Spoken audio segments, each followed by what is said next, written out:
Hello everyone, welcome to my another lecture. हम पढ़ रहे हैं shear force and bending moment diagram. Shear force and bending moment diagram. Okay, आज हम study करेंगे सिंपली सपोर्टेड बीम। इससे पहले हमने कैंटिलीवर बीम पढ़ ली है। सो सिंपली सपोर्ट क्या होता है कि जिसके एंड पे दो सपोर्ट्स होती है। मान लो इसके सेंटर में एक लोड है, पॉइंट लोड है डब्ल्यू। ठीक है, अब इसके ये वैल्यूज आ गई। मान लो ए, बी और सेंटर पॉइंट है सी। टोटल आ गई लेंथ एल। ओके, अब वही जैसे पिछला हमने जो वो तरीका अपनाया था वही तरीका है। सेक्शंस लेनी है, बट इसमें सेक्शन कितनी आएंगे? दो, क्योंकि इसमें तीन पॉइंट्स हैं। एक सेक्शन बी और सी के बीच में आएगी और एक सेक्शन सी और ए के बीच में आएगी। तो पहली सेक्शन लेते हैं x1। ओके, अब इसके लिए हम वैल्यू निकालते हैं शेयर फोर्स की। Shear force, so shear force at section x1 will be equal to. अब आप देखो, अच्छा पहले आप ये देखिए कि वैल्यू कितनी है यहाँ पर लोड की। क्योंकि डब्ल्यू है ना, डब्ल्यू सेंटर में है, तो आधा लोड इधर इधर डिस्ट्रीब्यूट हो जाएगा, आधा लोड यहाँ डिस्ट्रीब्यूट हो जाएगा। ठीक है, तो यहाँ पर वैल्यू आ जाएगी, क्योंकि ये अब देखो सेक्शन के राइट साइड अपवर्ड लोड और सेक्शन के राइट साइड डाउनवर्ड लोड, ये पॉजिटिव लिया जाता है। ठीक है, इसलिए यहाँ प्लस साइन आएगा। और प्लस, आप देखो राइट साइड सेक्शन के ए के लोड है जो है प्लस डब्ल्यू बाई टू यानी कि डब्ल्यू बाई टू है और साइन आ गया उसका प्लस। ठीक है, अब दो पॉइंट कौन से हैं इन दोनों के सेक्शन के बीच में? बी और सी। तो shear force at section B, it will be equal to plus W by two, and shear force at section C will be equal to again plus W by two. ठीक है, अब हम लेते हैं दूसरी section x2, इसको x1 रखो। ठीक है, तो shear force at section x2 will be equal to. अब देखो, अब इस सेक्शन को भूल जाओ। अब ये दूसरी सेक्शन है x2, पहले वाले सेक्शन को भूल जाओ। अब x2 के जो राइट साइड कितना लोड है? एक तो है ये डब्ल्यू बाई टू और एक है डब्ल्यू। तो प्लस डब्ल्यू बाई टू आएगा, और क्योंकि डब्ल्यू राइट साइड पर डाउनवर्ड की तरफ है तो वो नेगेटिव होता है। ठीक है, वो रहेगा आपका नेगेटिव। तो plus W by to minus W, तो ये आ जाएगा आपका माइनस डब्ल्यू बाई टू। तो दो वैल्यू यहाँ से निकलेंगी सी और ए, क्योंकि ये सेक्शन सी और ए के बीच में है। तो shear force at C, it is equal to minus W by two, and shear force at A minus W by two. अब देखो सी पे दो वैल्यू आ रही है, प्लस डब्ल्यू बाई टू और minus W by two. Okay, इसके diagram बाद में बनाते हैं, पहले हम इसकी बेंडिंग मोमेंट निकाल लेते हैं। सो जैसे आपने शेयर फोर्स निकाली, वैसे आपने बेंडिंग मोमेंट निकाला। बेंडिंग मोमेंट क्या करना? डिस्टेंस से मल्टीप्लाई करना होता है। ठीक है, तो बेंडिंग मोमेंट सेक्शन वही रहेगी x1। अब इसमें आपने डिस्टेंस को कंसीडर करना होता है। मान लो ये डिस्टेंस कितना है पहली सेक्शन का?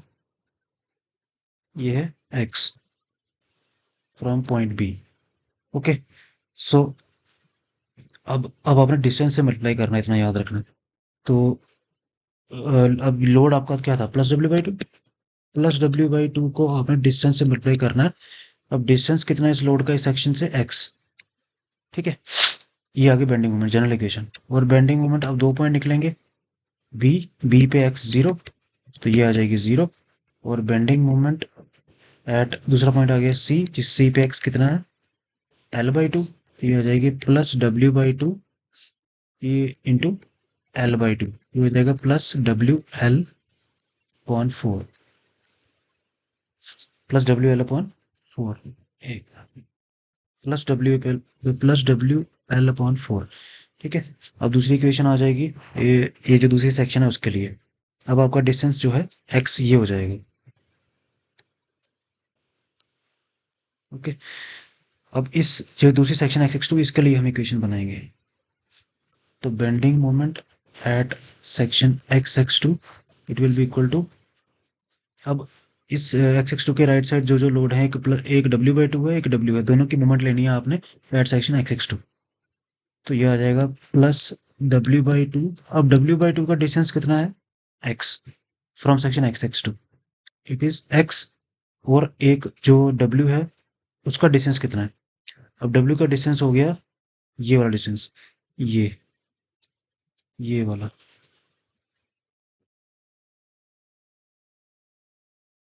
ये डिस्टेंस कितना है, ये है ना डिस्टेंस, ये निकालना आपने। ये डिस्टेंस कैसे निकलेगा, अगर x टोटल x में से आप इधर इधर तक कितना L/2 है ना, L/2 x माइनस L/2 करोगे तो ये डिस्टेंस निकल जाएगा। तो वो आ जाएगा आपका, एक तो माइनस आएगा, माइनस W इंटू टोटल है बड़ा डिस्टेंस क्या है x में से माइनस L/2 करोगे तो इस W का डिस्टेंस निकल जाएगा फ्रॉम सेक्शन x(2). ये जनरल इक्वेशन आ गई। दो पॉइंट निकलेंगे, कौन से, C और A। Bending moment eight C जिसपे x कितना है L/2, ठीक है। तो प्लस W/2, x की जगह क्या लगाना है L/2। इधर जब L/2 लगाओगे ये जीरो हो जाएगा, this term will become zero. तो ये आ जाएगा प्लस WL/4, ऊपर भी ये आया था। दूसरा पॉइंट आ गया बेंडिंग मोमेंट एट आपका ए पे x कितना है L, ठीक है। तो इसमें L लगा दो, प्लस W/2 इंटू इधर आ जाएगा L माइनस W इंटू इधर कितना लगाना L माइनस L/2 हो गया अगेन L/2, ओके। तो ये प्लस एक माइनस है, ये जीरो हो जाएगा। तो ये आपके सारे पॉइंट्स निकल गए। अब हम इसकी बनाएंगे डायग्राम। डायग्राम इसके नीचे बनानी है आपने, ठीक है। पहले एक हॉरिजॉन्टल लाइन बनाओ, पॉइंट A B और एक सेंटर पॉइंट आ गया C। बी पे वैल्यू कितनी है, ये शेयर फोर्स के ना, plus W/2, let it be plus W/2। और C पे प्लस W/2, ये आ जाओ ऐसे। और C पे देखो आप एक और है माइनस W/2 भी इसी के ऊपर है, तो यहाँ से नीचे आ जाओ -W/2, ठीक है। और A पे अगर आप फिर से देखोगे -W/2, इसको ज्वाइन कर दो। तो ये बन गई आपकी शेयर फोर्स डायग्राम, ओके। इधर आप वैल्यू लिख सकते हो, this is W/2, this is W/2, okay. इसी तरह आपने बेंडिंग मोमेंट डायग्राम बनानी है। बेंडिंग मोमेंट डायग्राम के लिए थोड़ा सा नीचे आ जाते हैं।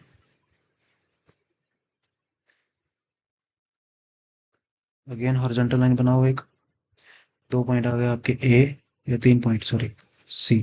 इधर आप लिख सकते हो, लिखने की जरूरत नहीं है वैसे, शेयर फोर्स डायग्राम लिख सकते हो C। अब इधर आ जाओ, बी पे वैल्यू कितनी है, जीरो है, बी पे जीरो है। सी पे कितनी है,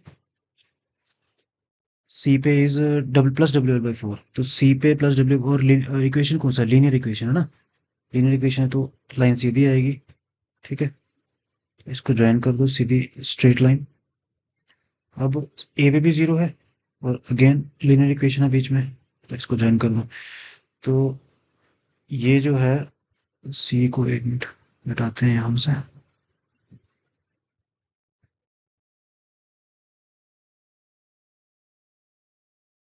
थोड़ा साइड पे लिख दूंगा, ये सी का पॉइंट है, इसको मैं यहाँ लिख दूँ। तो सी पे जो वैल्यू है वो है WL/4, ठीक है। और प्लस में इसलिए ऊपर आया है, इसमें नेगेटिव साइड पे कुछ नहीं है। ये आ गया आपकी बेंडिंग मोमेंट डायग्राम। तो इस तरह से क्वेश्चन कंप्लीट होता है।